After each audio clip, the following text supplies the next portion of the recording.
अस्सलाम वालेकुम dear students, I hope you all are fine and in good health. आप सब ठीक होंगे और खैरियत से होंगे। रोज़ का काम रोज़ याद करते होंगे और लिखते भी होंगे।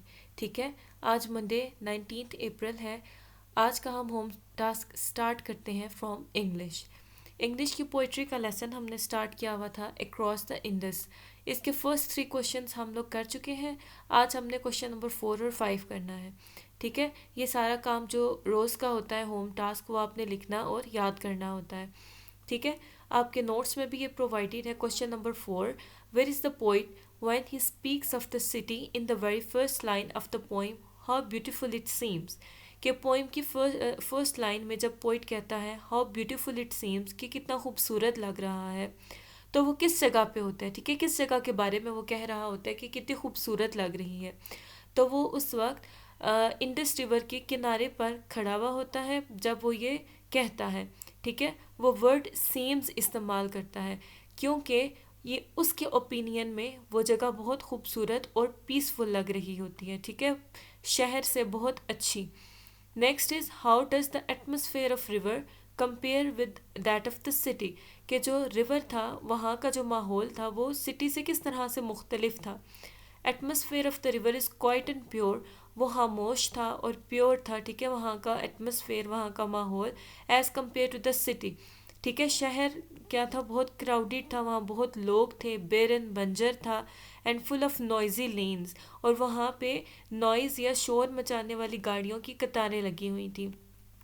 Next question number 3, fill in the gaps with conjunctions and connectives. Conjunctions क्या होते हैं, जो टू रिलेटेड सेंटेंसेस मतलब मिलते जुलते सेंटेंसेस को जोड़ने के लिए या एक ही सेंटेंस के टू पार्ट्स को जोड़ने के लिए इस्तेमाल किए जाते हैं। कनेक्टिव्स क्या होते हैं, जो टू डिफरेंट आइडियाज़ को ज्वाइन करने के लिए वर्ड्स इस्तेमाल होते हैं। ठीक है, जैसे कि I don't think Irfan would like to stay with mister and missus Davidson. मुझे नहीं लगता कि Irfan mister and missus Davidson के साथ रहना चाहता है। Dash Davidson is interested in singing. इसमें आएगा बिकॉज। बिकॉज क्योंकि। ठीक है, अब ये जो बिकॉज है ये इस और इस सेंटेंस, इन दोनों सेंटेंसेस को जोड़ रहा है। इसी तरह से जो कंजंक्शंस और कनेक्टिव्स हैं वो सेंटेंस के स्टार्ट पे भी आ सकते हैं। ठीक है, इरफान वुड बी लोनली, ये एक सेंटेंस है। David has no siblings. ठीक है, ये सेकंड सेंटेंस है।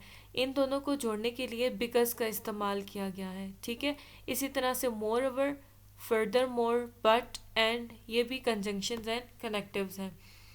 Next is science. Science skills multiple choice questions 5 हम लोग कर चुके थे। नेक्स्ट है 6, सेफ्टी गॉगल्स या ग्लासेस क्यों पहनते हैं साइंटिस्ट। ठीक है, इसका करेक्ट ऑप्शन है to protect eyes from the damage, ताकि उनकी आंखों को नुकसान ना हो सके। Next, which area of the science is the study of living world around us. हमारे इर्द गिर्द जो जिंदा चीज़ें हैं वो हम कौन से ब्रांच में पढ़ते हैं, इन बायोलॉजी। ठीक है, वॉल्यूम ऑफ इरेगुलर ऑब्जेक्ट, ये आपने क्वेश्चन में भी देखा था पिछले लेक्चर में कि उस कॉर्क का वॉल्यूम हम किस तरह से मेजर कर रहे थे, मेयरिंग सिलेंडर के थ्रू। ठीक है, next is true false. Standard unit जो होता है किसी भी चीज़ को नापने का, उसको ऐसा यूनिट बोला जाता है, ट्रू। साइंटिफिक इंफॉर्मेशन को सोल्यूशन बोला जाता है, फॉल्स, क्योंकि उसको डेटा बोला जाता है। Next is degree Celsius and degree centigrade same चीज़ है, yes, true. Mass of object हम फाइंड कर सकते हैं उसको वज़न करके। ठीक है, बाय वेइंग स्केल, ट्रू। आपकी जो सेंसेस हैं, ठीक है, उनका कोई इस्तेमाल नहीं होता साइंटिफिक इन्वेस्टिगेशन में, फॉल्स। नेक्स्ट इज वेरिएबल्स वो चीज़ें होती हैं जो चेंज होती हैं, ट्रू। हाईएस्ट टेम्परेचर दुनिया पे जो रिकॉर्ड किया गया है वो 52.7 है, ये फॉल्स है। यहाँ पे 56.7 आता है जो कि डेथ वैली में रिकॉर्ड किया गया है। डेथ वैली को डेथ वैली इसलिए कहा जाता है क्योंकि वो दुनिया की सबसे गर्म जगह है। Next, social studies chapter number 2, weather and climate. इसका क्वेश्चन नंबर 2 एंड 3 आपने करना है। क्वेश्चन नंबर 2 है, चेरापूंजी एक टाउन है इंडिया का। ठीक है, अगर वहाँ पे जितनी बारिश होती है तो बारिश अगर उसको बारिश के पानी को बाहर निकालने का कोई सिस्टम ना हो तो वहाँ के स्कूल में कितना पानी भर जाए। ठीक है, 23 मीटर्स, इतना ज़्यादा पानी कि वो बिल्डिंग के बिल्कुल टॉप तक चला जाए। ठीक है। Next is, can you think of any other factor that might affect the climate. किसी भी जगह की आबो हवा को कौन सी चीज़ें अफेक्ट कर सकती हैं या असरअंदाज कर सकती हैं। ठीक है। First is location on the lee side of high ground, that is the rain shadow. ठीक है। ली साइड किसको बोला जाता है? हाई ग्राउंड या माउंटेन्स। अक्सर ऐसे होता है कि जो माउंटेन्स होते हैं उनकी दोनों साइड्स पे जो क्लाइमेट होता है, जो टेम्परेचर होता है वो मुख्तलिफ होता है। ठीक है। एक साइड पे जो विंड्स होती हैं उनकी वजह से वहाँ का टेम्परेचर ठंडा होगा और अच्छा होगा। दूसरी साइड ऐसी होगी जहाँ पे विंड्स नहीं होंगी, अवे फ्रॉम द विंड्स। ऐसी साइड को ली साइड बोला जाता है। ठीक है। ये जो ली साइड होती है यहाँ का वेदर भी गर्म होता है और ऐसी साइड को रेन शेडो भी बोला जाता है। ठीक है। सेकंड जो फैक्टर है जो कि क्लाइमेट चेंज कर सकता है वो है अर्बन एरियाज़ और रूरल एरियाज़। जो अर्बन एरियाज़ होते हैं, शहरी इलाके होते हैं, वहाँ पे टेम्परेचर ज़्यादा होता है, 1 to 3 डिग्री ज़्यादा होता है as compare to the rural areas, देहाती इलाकों के।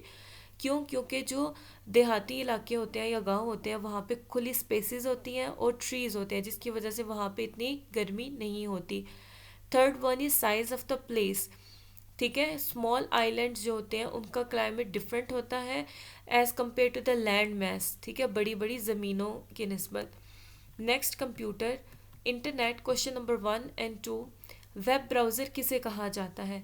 वेब ब्राउज़र एक ऐसा सॉफ्टवेयर होता है जिसके ज़रिए आप वेब या इंटरनेट से कनेक्ट हो सकते हैं। ठीक है। जैसे कि Google Chrome is a web browser, उसके ज़रिए आप डिफरेंट वेबसाइट्स खोल सकते हैं। Next is, what is address bar. ठीक है। एड्रेस बार वो जगह होती है जहाँ पे आप वेबसाइट का एड्रेस लिखते हैं फिर उसको सर्च करते हैं। ठीक है। Next, mathematics. मैथ्स का आपने सारा प्रीवियस वर्क कंप्लीट करना है।